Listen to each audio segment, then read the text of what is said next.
शिवपुर गांव का प्राचीन शिव मंदिर बहुत प्रसिद्ध था। इस मंदिर के पुजारी पंडित रामानंद थे। उनकी पहली पत्नी की मृत्यु के बाद उन्होंने मालती से विवाह किया था। मालती की एक बेटी थी, कृष्णा। अनन्या, तुम हर दिन इतनी मेहनत से फूल सजाती हो, कभी थकती नहीं हो क्या? आदित्य, ये मेहनत नहीं है, ये तो मेरी श्रद्धा है भोलेनाथ के प्रति। और वैसे भी मैं पुजारी जी की बेटी हूँ। ये मेरा कर्तव्य है कि मंदिर को सुंदर बनाऊं। तुम्हारी यही बात तो मुझे सबसे अच्छी लगती है अनन्या। तुम्हारे अंदर इतनी सच्चाई है, इतनी पवित्रता है कि कोई भी तुमसे प्रेम कर बैठे। मैं भाग्यशाली हूँ कि तुमने मुझे अपना जीवन साथी चुना। आदित्य, यहाँ मत बोलो ये सब। कोई सुन लेगा तो पिताजी को बुरा लगेगा। अभी हमारी शादी में 3 महीने बाकी हैं। उसके बाद हम खुलकर बात कर सकेंगे। तभी कृष्णा वहाँ आ गई। उसके चेहरे पर एक अजीब सी मुस्कान थी। अनन्या, पिताजी तुम्हें बुला रहे हैं। और हाँ आदित्य भैया, आप भी आ जाइए, पिताजी ने सबको बुलाया है। ठीक है दीदी, हम अभी आते हैं। तीनों मंदिर के पीछे बने घर में आए। वहाँ रामानंद, मालती और विष्णु बैठे थे। अनन्या बेटी, मैंने तुम्हारे और आदित्य के विवाह की तैयारियां शुरू कर दी हैं। 3 महीने बाद शुभ मुहूर्त है, उस दिन तुम्हारा विवाह होगा। और विष्णु बेटा, तुम्हारे लिए भी मैंने एक अच्छा रिश्ता देखा है। पिताजी, ये तो बहुत अच्छी खबर है। हमारा घर आखिरकार खुशियों से भर जाएगा। सुनिए जी, अनन्या का विवाह तो हो ही रहा है, पर कृष्णा का क्या? वो तो अनन्या से बड़ी है, पहले उसका विवाह होना चाहिए था। मालती, मैंने कृष्णा के लिए भी रिश्ते ढूंढे थे, पर उसने मना कर दिया। उसने कहा था कि वो अभी विवाह नहीं करना चाहती। अब क्या करूं मैं? पिताजी सही कह रहे हैं माँ, मैंने ही विवाह के लिए मना किया था। अब अनन्या का विवाह हो रहा है तो मुझे बहुत खुशी है। मेरी छोटी बहन की शादी होगी, मैं क्यों नाराज होने लगी? कृष्णा के चेहरे पर मुस्कान थी, पर उसकी आंखों में कुछ और ही चल रहा था। रात हो गई, सब सो गए। कृष्णा चुपके से घर से निकली और गांव के बाहर जंगल में चली गई।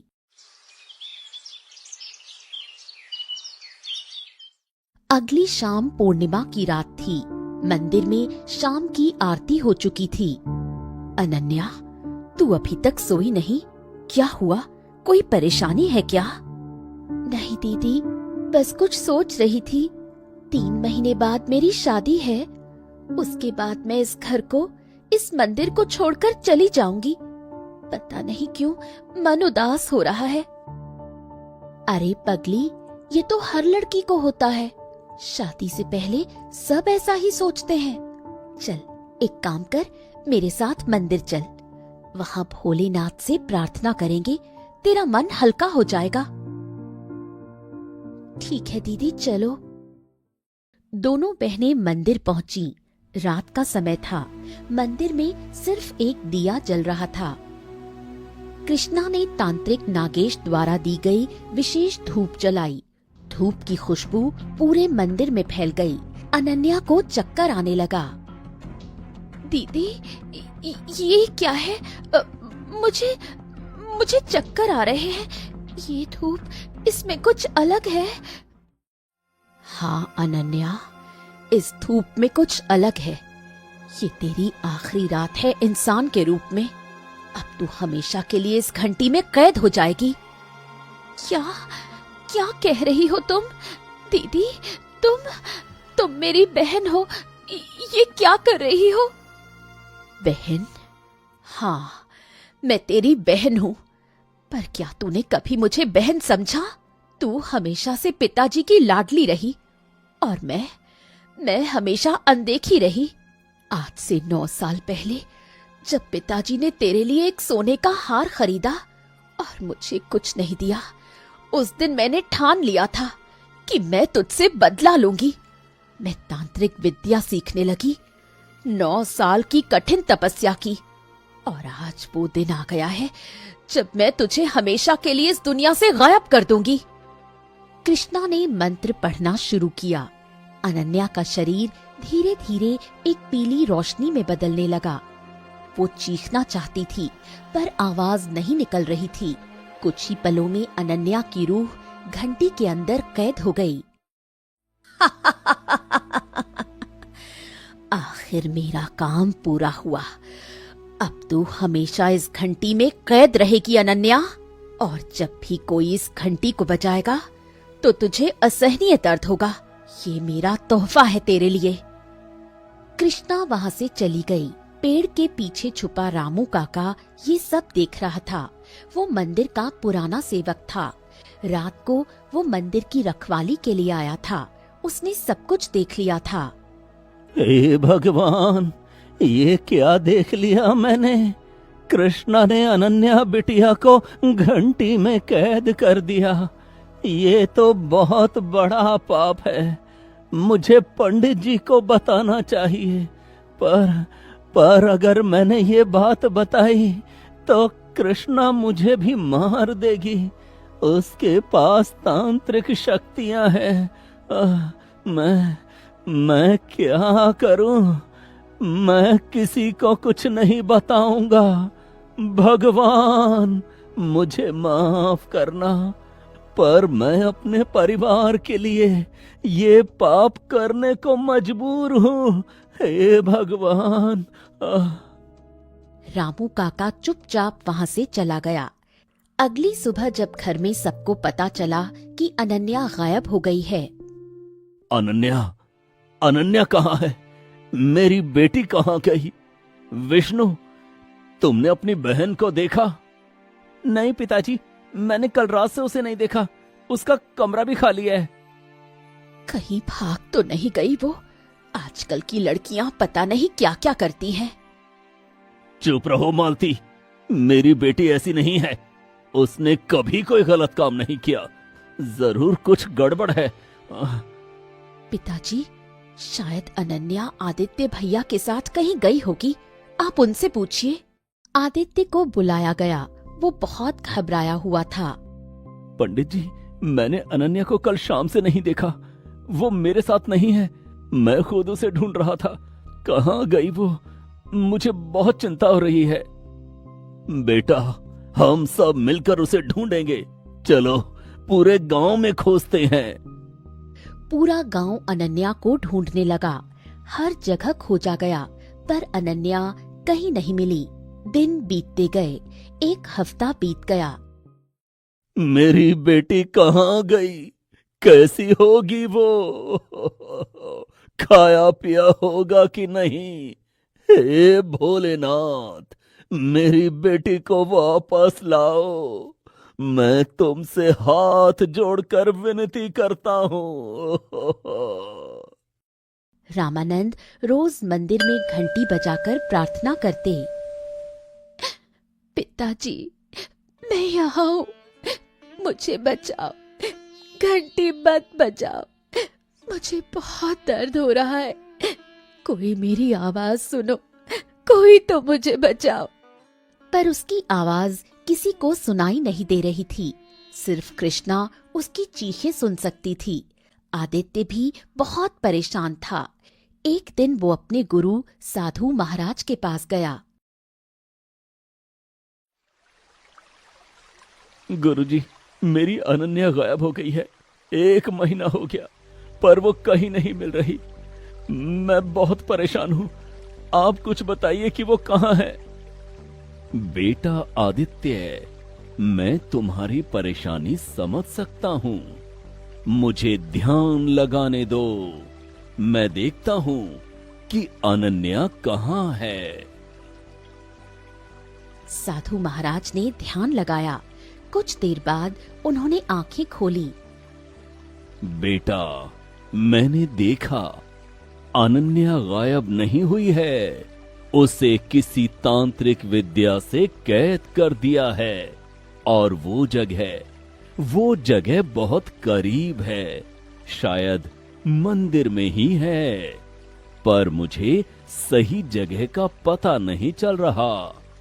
बहुत शक्तिशाली तंत्र मंत्र किया गया है। गुरुजी, ये कैसे हो सकता है? मंदिर में कौन ऐसा करेगा और किसने किया ये सब? बेटा, जिसने ये किया है वो अनन्या के बहुत करीब का कोई इंसान है।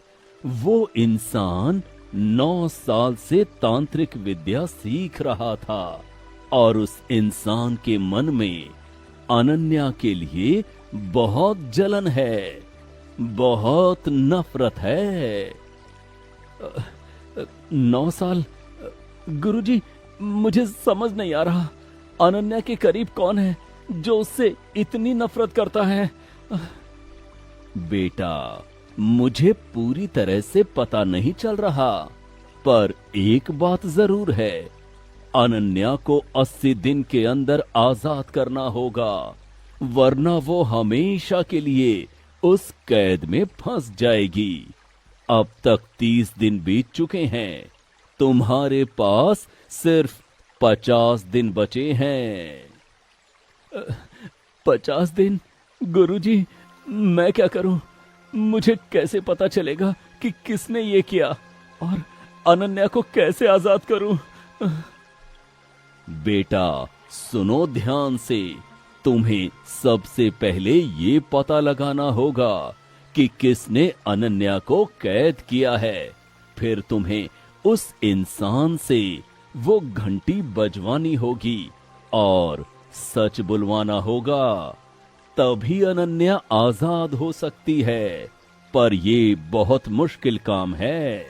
जिसने 9 साल तपस्या की है वो आसानी से सच नहीं बोलेगा। गुरुजी, मैं कुछ भी करूंगा, अनन्या को बचाना है मुझे। उसके बिना मैं नहीं जी सकता। ठीक है बेटा, एक काम करो, मंदिर में हर किसी पर नजर रखो। देखो कौन अलग तरह से व्यवहार कर रहा है। और हाँ, मंदिर की घंटी के पास ध्यान से देखो, शायद वहीं अनन्या कैद है। आदित्य वापस गांव आया। उसने विष्णु को सारी बात बताई। क्या अनन्या मंदिर में कैद है? ये कैसे हो सकता है और किसने किया ये? मुझे नहीं पता विष्णु, पर हमें जल्दी से पता लगाना होगा। हमारे पास सिर्फ 50 दिन बचे हैं। ठीक है, हम दोनों मिलकर हर किसी पर नजर रखेंगे। पर एक बात बताओ, साधु महाराज ने कहा था कि वो इंसान 9 साल से तांत्रिक विद्या सीख रहा था। हमारे घर में कौन 9 साल से अलग व्यवहार कर रहा है? मुझे नहीं पता, पर ध्यान से सोचो, 9 साल पहले क्या हुआ था? 9 साल पहले तो पिताजी ने अनन्या के लिए एक सोने का हार खरीदा था और कृष्णा दीदी को कुछ नहीं दिया था। पर उस दिन दीदी बहुत गुस्से में थी, पर मैंने सोचा था कि वो कुछ दिनों में ठीक हो जाएगी। कृष्णा? विष्णु, क्या तुम्हें लगता है क्या कृष्णा ने ये किया हो सकता है? नहीं आदित्य, कृष्णा दीदी ऐसा नहीं कर सकती। वो अनन्या की बहन है। भाई बहन में थोड़ी नोकझोंक तो होती है, पर कोई इतना बड़ा पाप नहीं करता। पर विष्णु, हमें हर संभावना पर विचार करना होगा। चलो कृष्णा पर नजर रखते हैं, देखते हैं कि वो क्या करती है।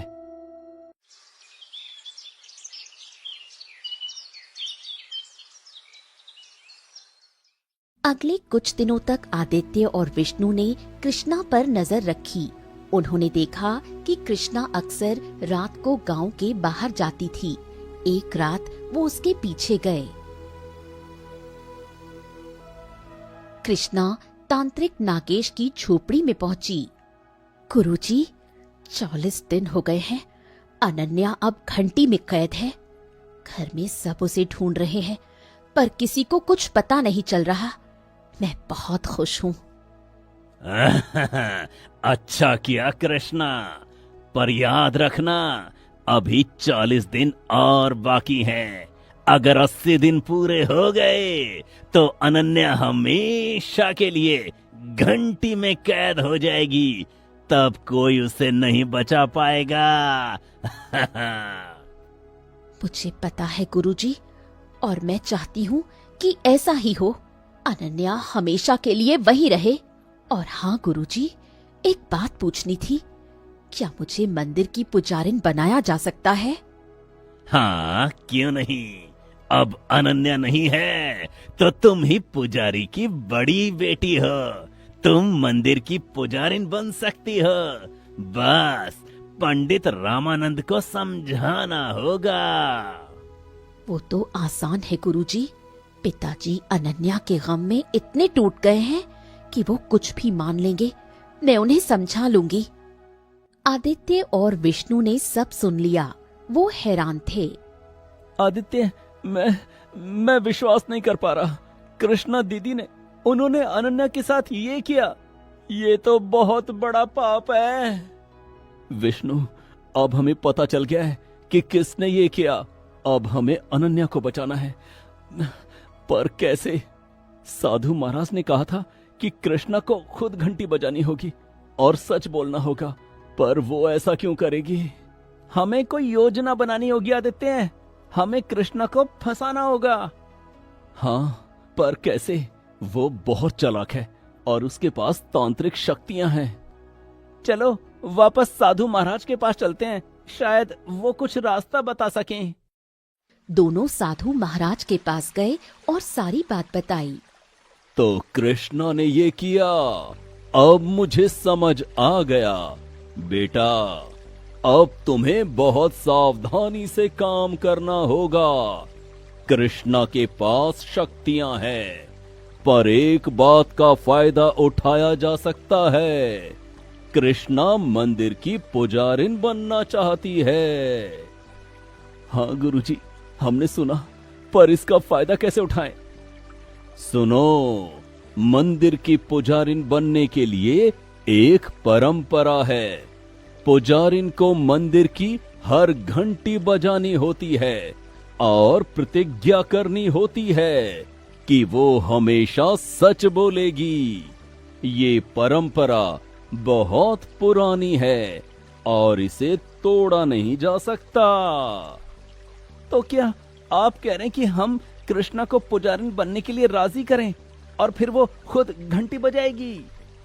हाँ बेटा, पर ये इतना आसान नहीं होगा। कृष्णा को घंटी बजाने के बाद सच भी बोलना होगा और उसके लिए तुम्हें एक योजना बनानी होगी। गुरुजी, बताइए क्या करना होगा? देखो, जब कृष्णा घंटी बजाएगी तो उसे ये विशेष मंत्र पढ़ना होगा। ये मंत्र ऐसा है कि जो भी इसे पढ़ता है वो सच ही बोलता है। झूठ बोलने पर उसकी जान चली जाती है। तुम्हें कृष्णा से ये मंत्र पढ़वाना होगा। पर गुरुजी, कृष्णा ये मंत्र क्यों पढ़ेगी? उसे पता चल जाएगा कि कुछ गड़बड़ है। इसीलिए तुम्हें चालाकी से काम लेना होगा। तुम पंडित रामानंद से कहो कि वो कृष्णा को पुजारिन बनाना चाहते हैं, पर परंपरा के अनुसार पुजारिन बनने से पहले कृष्णा को ये मंत्र पढ़ना होगा। तुम इसे इस तरह पेश करो कि ये सिर्फ एक परंपरा है, कुछ खास नहीं। आदित्य और विष्णु घर लौटे। पंडित जी, मैं जानता हूँ आप अनन्या के गम में बहुत दुखी हैं, पर जीवन तो चलना है ना, और मंदिर का काम भी चलना चाहिए। मैंने सोचा क्यों ना कृष्णा को मंदिर की पुजारिन बना दिया जाए। पुजारिन? पर आदित्य, अनन्या का क्या? वो लौट आएगी ना? पिताजी, हम सब अनन्या को ढूंढ रहे हैं, पर अभी तक कोई सुराग नहीं मिला, और मंदिर का काम भी तो करना है। कृष्णा दीदी बहुत अच्छी हैं, वो अच्छी पुजारिन बनेंगी। ठीक है, अगर कृष्णा तैयार हो तो मुझे कोई आपत्ति नहीं है। कृष्णा को बुलाया गया। जब उसे पता चला कि उसे पुजारिन बनाया जा रहा है, पिताजी, मैं बहुत खुश हूँ। मैं अच्छी पुजारिन बनूंगी, मंदिर की अच्छी तरह से सेवा करूंगी। कृष्णा, पुजारिन बनने के लिए एक परंपरा है। तुम्हें मंदिर की हर घंटी बजानी होगी और ये मंत्र पढ़ना होगा। ये मंत्र सत्य का मंत्र है। इसे पढ़ने के बाद तुम्हें प्रतिज्ञा करनी होगी कि तुम हमेशा सच बोलोगी। ठीक है, मुझे कोई आपत्ति नहीं है। मैं ये मंत्र पढ़ लूंगी। कृष्णा बेटी, अब तुम मंदिर की घंटी बजाओ और ये मंत्र पढ़ो। कृष्णा ने घंटी की तरफ हाथ बढ़ाया। उसके मन में थोड़ा संदेह था, पर उसने सोचा कि ये तो सिर्फ एक परंपरा है। उसने घंटी बजाई। घंटी की आवाज पूरे मंदिर में गूंजी। आह आह, फिर से दर्द। कृष्णा, तुमने फिर घंटी बजाई। तुम कितनी क्रूर हो। कृष्णा ने मंत्र पढ़ना शुरू किया। जैसे ही उसने मंत्र पूरा किया, उसके चारों तरफ एक सुनहरी रोशनी फैल गई। ये क्या है? ये मंत्र, ये तो सत्य का मंत्र है। आदित्य, तुमने मुझे धोखा दिया। हाँ कृष्णा, मैंने धोखा दिया क्योंकि तुमने अनन्या के साथ धोखा किया। अब तुम्हें सच बोलना होगा। तुमने अनन्या के साथ क्या किया? मैं कुछ नहीं बोलूंगी। तुम मुझसे कुछ नहीं कहलवा सकते। कृष्णा दीदी, आप भूल रही हैं। आपने सत्य का मंत्र पढ़ा है। अब अगर आप झूठ बोलेंगी या चुप रहेंगी तो आपकी जान चली जाएगी।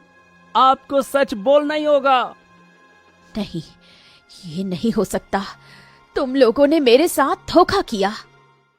अचानक उसे तेज दर्द होने लगा। वो समझ गई कि अगर उसने सच नहीं बोला तो वो मर जाएगी। हाँ, ठीक है, ठीक है। मैं सच बोलती हूँ। मैंने अनन्या को इस घंटी में कैद किया है। मैंने 9 साल तक तांत्रिक विद्या सीखी। मुझे अनन्या से जलन होती थी। वो सबकी लाडली थी। मैं उसे हमेशा के लिए खत्म करना चाहती थी।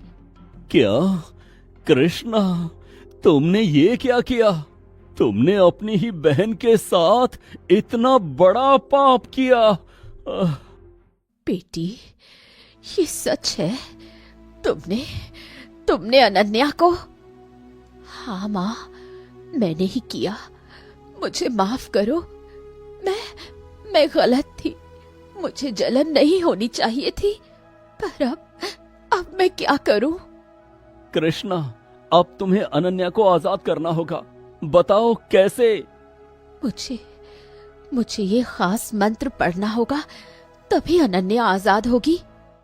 कृष्णा ने मंत्र पढ़ा। घंटी से एक तेज रोशनी निकली। धीरे धीरे रोशनी एक आकार लेने लगी और कुछ ही पलों में अनन्या वहां खड़ी थी। अनन्या, तुम ठीक हो? आदित्य, पिताजी, विष्णु भैया, आप सब यहाँ। मैं 40 दिनों से इस घंटी में कैद थी। हर बार जब कोई घंटी बजाता था तो मुझे असहनीय दर्द होता था। मैं चीखती थी, रोती थी, पर कोई मेरी आवाज नहीं सुनता था। बेटी, मुझे माफ कर दो। मैं रोज घंटी बजाता था। मुझे नहीं पता था कि तुम वहां हो। नहीं पिताजी, ये आपकी गलती नहीं है। ये कृष्णा दीदी ने किया। अनन्या ने कृष्णा की तरफ देखा। कृष्णा रो रही थी। अनन्या, मुझे माफ कर दो। मैंने बहुत बड़ा पाप किया। मुझे तुमसे जलन होती थी। मैं सोचती थी कि सब तुम्हें ही प्यार करते हैं, मुझे कोई नहीं चाहता। पर मैं गलत थी। तुमने मेरा कभी बुरा नहीं किया। तुम हमेशा मेरी अच्छी बहन रही और मैंने तुम्हारे साथ इतना बुरा किया। दीदी, आपने मुझे 40 दिन तक उस घंटी में दर्द में रखा। हर दिन, हर पल मैं दर्द में थी। मैं सोचती थी कि क्या मैंने आपका कुछ बिगाड़ा है? क्यों आपने मेरे साथ ऐसा किया? मैं जानती थी अनन्या, मैं बहुत गलत थी। मुझे अपनी सजा मिलनी चाहिए।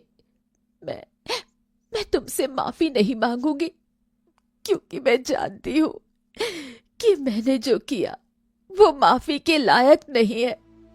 कृष्णा, तुमने बहुत बड़ा पाप किया है। मैं तुम्हारा पिता हूँ, पर मैं तुम्हें माफ नहीं कर सकता। तुम्हें इसकी सजा मिलनी चाहिए। ये जी, कृष्णा भी मेरी बेटी है।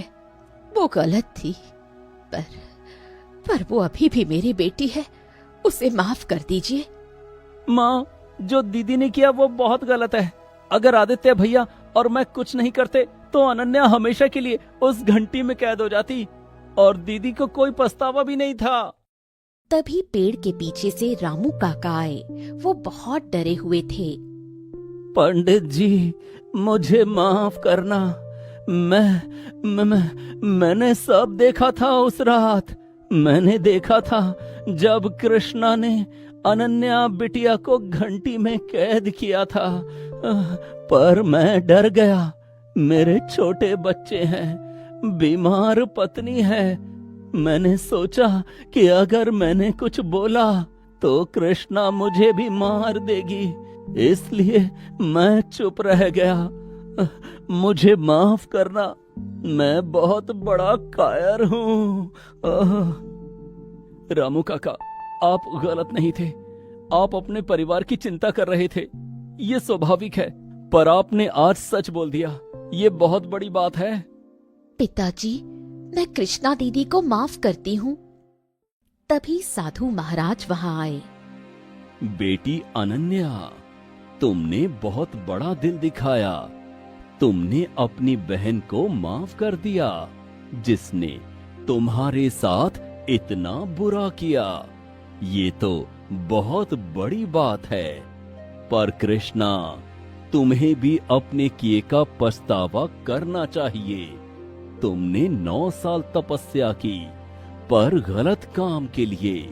अब तुम्हें उतनी ही तपस्या करनी होगी, अच्छे काम के लिए। और इसी तरह अनन्या घंटी की कैद से आजाद हो गई। फिर सब खुशी खुशी रहने लगे।